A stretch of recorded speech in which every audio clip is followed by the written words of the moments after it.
Divorce can be tough.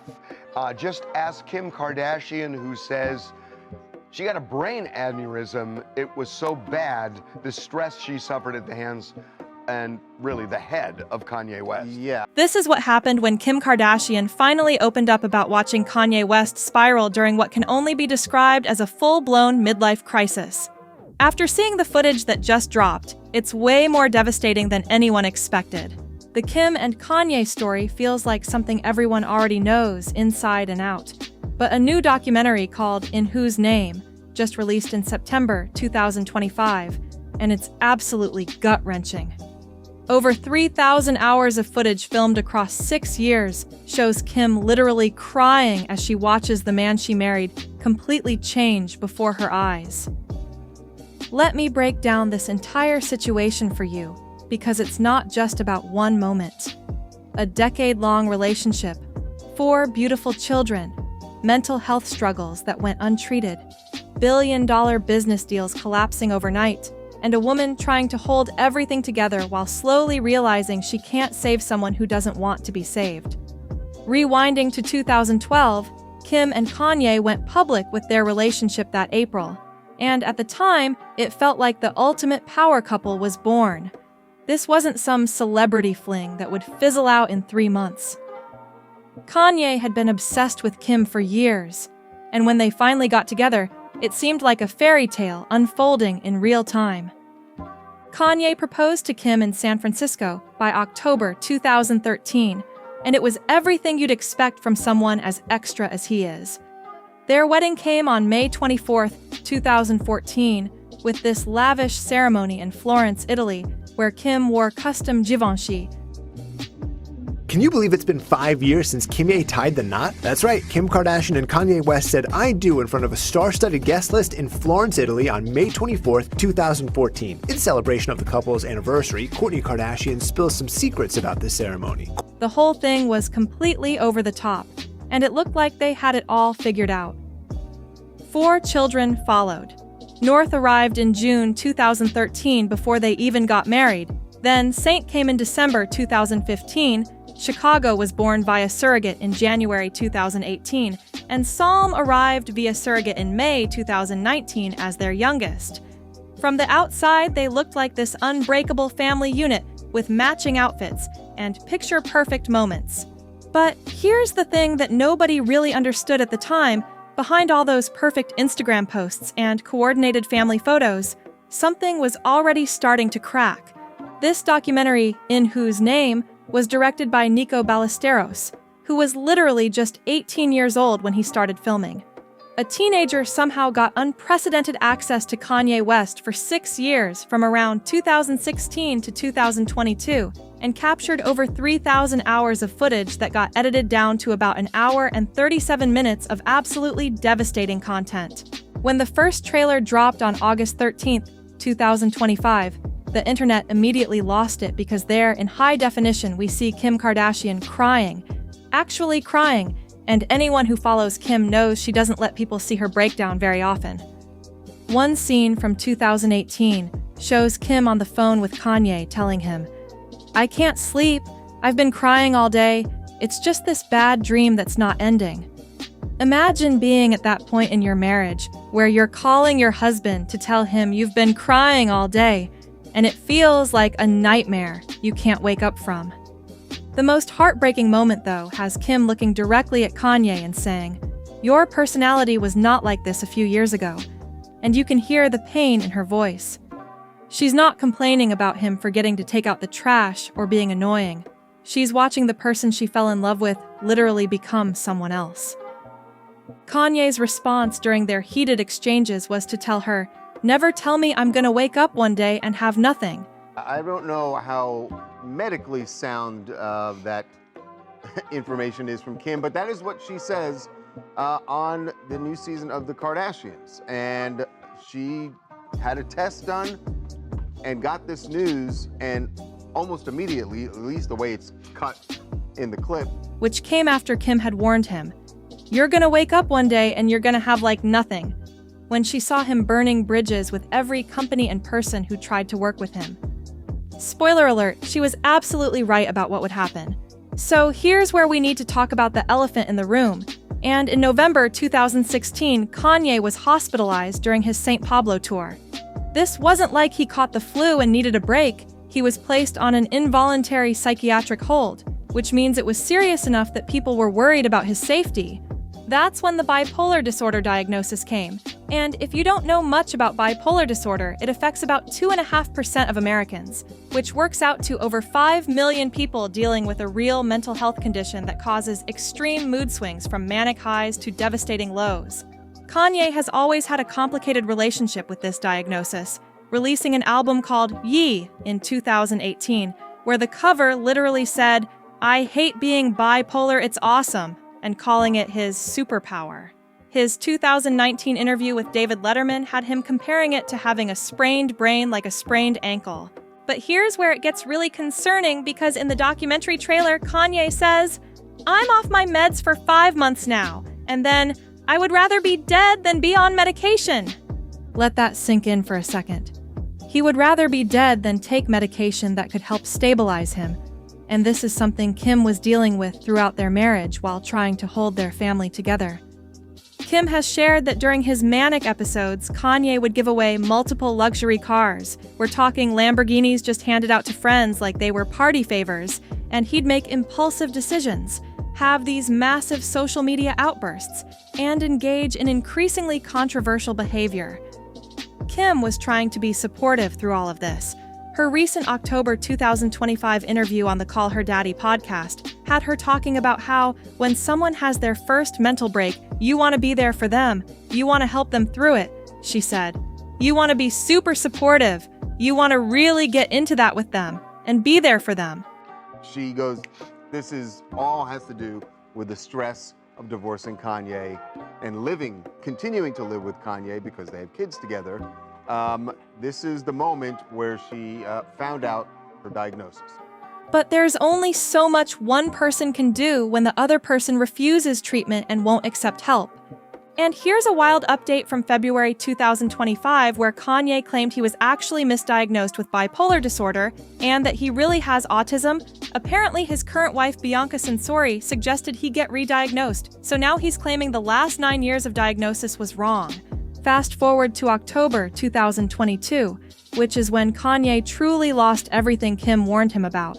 And I mean everything she predicted would happen. Anti-Semitic content started appearing on his social media accounts. He literally posted that he was going to go DEFCON 3 on Jewish people on Twitter. Then he went on multiple interviews making comments praising Hitler. And in December 2022 on InfoWars with Alex Jones, he said, "Every human being has value that they brought to the table, especially Hitler."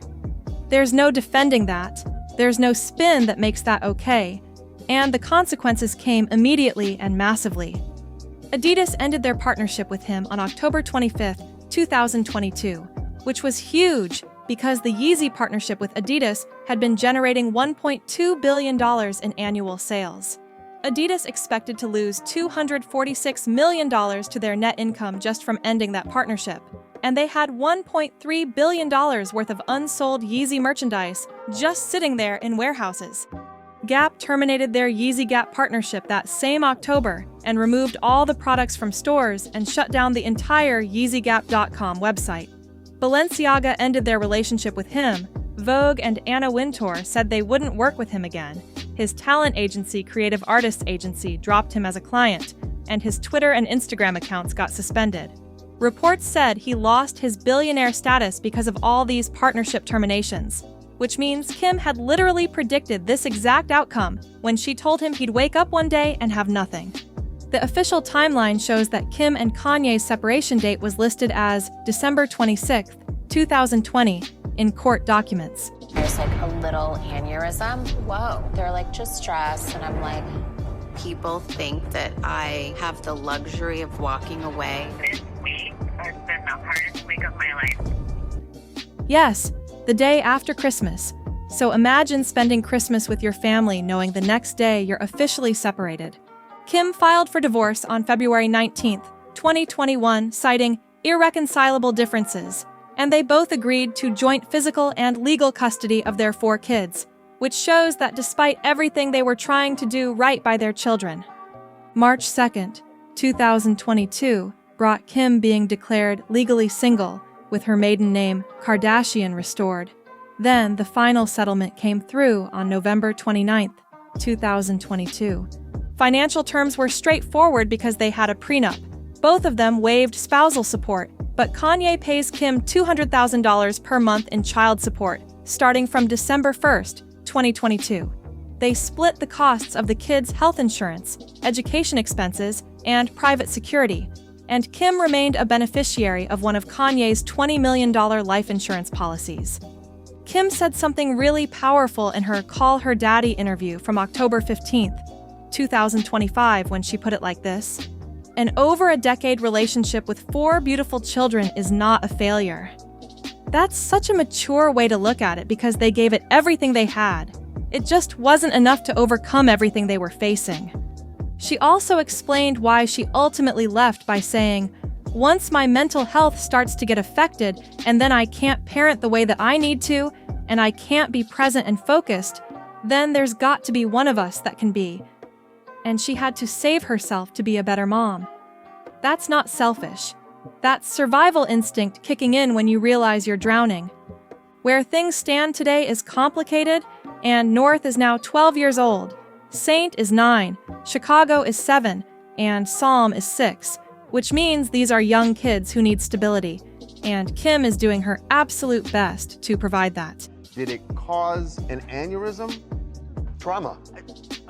Well, it is traumatic. It is also something that you can be genetically disposed to. This is also kind of a short clip, right? This is just the trailer for season 7 of the Kardashian show on Hulu. That October 2025 Call Her Daddy interview had Kim getting really real about the co-parenting situation when she said, "It's not easy, but I raise the kids full time. They live with me." And when asked about Kanye's involvement, she said, "It's probably been a couple months since we've heard from him." "A couple of months without contact with his own children is what that means." Kim was really clear that she's never kept the kids from their father. She said she's never once done that, and in fact, "I beg them to go hang out with their dad, but if he's not reaching out or making the effort, there's only so much she can do from her end." What's really tough is that Kanye will post things on social media questioning Kim's character as a mom. And according to episodes of The Kardashians that aired in 2025, this is the most frustrating part for Kim. She's doing everything, raising these kids full-time by herself, and then he goes online and questions whether she's a good mother. Kim doesn't respond to his negative tweets about her. She's made it a policy to never say anything negative about her kid's dad publicly, even when stuff is out there for everyone to see. She wants to protect how her children see their father no matter what he puts her through. But here's the part that really got me, because North, who's now 12, is smart enough to know what's going on, and she told her mom that she knows Kim secretly cries in her room about the situation. A 12-year-old girl knows her mom is heartbroken, and North even suggested Kim get a boyfriend and let the pain go. Kim protects her kids from knowing about the outside controversies by keeping things contained. She said, "In my home, my kids don't know anything that goes on in the outside world. They don't know about all the anti-Semitic comments, the business losses." I'm happy it's over. My ex will be in my life no matter what. We have 4 kids together. Last night, I was like, why is this happening? All of that drama stays outside their house, and they just know their dad isn't around as much as he used to be. That breaks my heart for those kids because they didn't ask for any of this mess. We can't forget about this plot twist either, because less than 2 months after his divorce from Kim was finalized in November 2022, Kanye got married again. December 20th, 2022 brought a marriage to Bianca Sensori, a 30-year-old Australian architect who had been working at Yeezy since 2020. They got a confidential marriage license and didn't go public with their relationship until January 2023. And there's been a ton of controversy around this relationship, with reports of Kanye being controlling about her diet and clothing choices.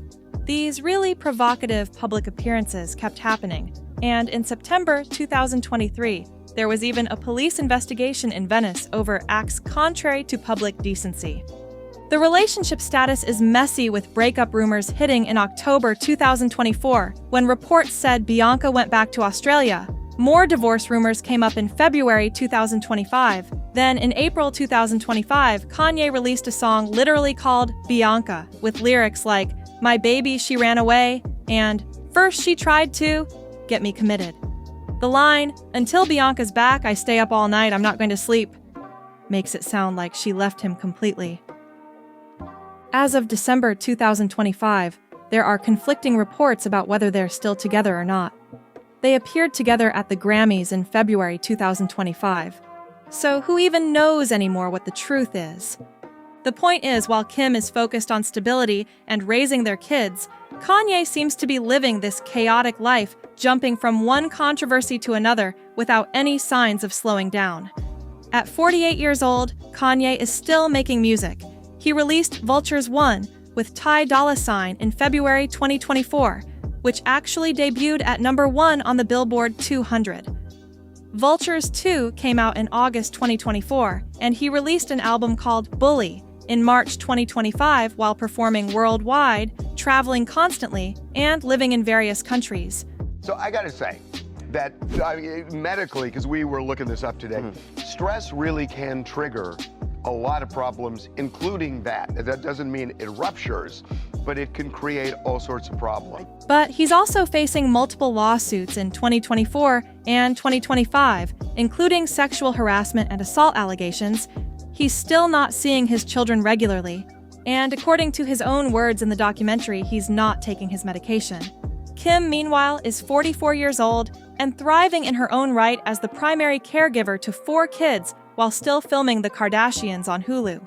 She just launched her acting career with a show called All's Fair that premiered in October 2025. Her company Skims was valued at over $4 billion as of 2023, and she has over 250 million Instagram followers.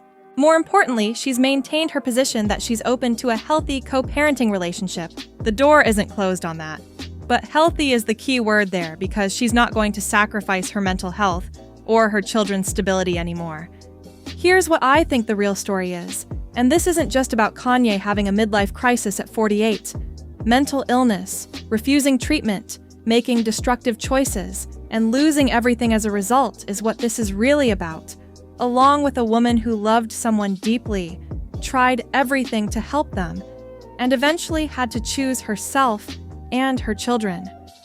When you watch Kim crying in that documentary saying, "Your personality was not like this a few years ago," you're watching someone grieve the loss of a person who's still alive.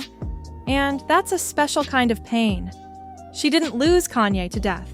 She lost him to his own choices, to his refusal to get help, to his spiral into controversy and chaos that he seemed to embrace. I don't even know if The word stress is in there when you start. No, listen, I looked on the Mayo Clinic's site. I didn't see the word stress. Trauma. Well, okay, however you want to put it. Look, here's the deal. The bottom line is she had it. The saddest part is their kids are the ones who ultimately suffer from all of this. North is old enough to know her mom is crying in her room. Saint and Chicago and Psalm are growing up with their dad not being consistently present, and they're going to have to navigate their relationship with him as they get older and start understanding everything that happened. Kim has said she remembers Kanye as larger than life, and that she was always learning with him. And she's choosing to remember the good parts for herself and for her kids. But she's also protecting her peace now, and good for her, honestly. The documentary In Whose Name shows us what Kim meant when she said Kanye's personality changed after his first mental break. We can see the exact moments when she realized things weren't going to get better, and we can hear the desperation in her voice during that 2018 phone call when she said she'd been crying all day. This is what happens when love isn't enough, when support isn't enough, when wanting someone to get better isn't enough to actually make it happen. Sometimes people have to want it for themselves, and if they don't, all you can do is protect yourself and your children from the fallout. Kim Kardashian didn't fail Kanye West. She gave him a decade, 4 children, unwavering support through his first mental health crisis, and countless chances to turn things around. She warned him about the consequences of his actions and tried to help him see what he was doing to himself and their family. But in the end, she had to choose, and she chose herself and her kids. That's not giving up on someone you love. That's survival. That's being the one stable parent those 4 children desperately need in their lives. Yeah, Kim cried. She cried, watching the man she loved change into someone she didn't recognize. She cried when her marriage fell apart, and she cries in her room when her kids are asleep. But she's also standing strong, building her empire, raising her children, and refusing to let anyone question her character as a mother after everything she's been through. After everything she's dealt with, that's not just impressive, that's iconic.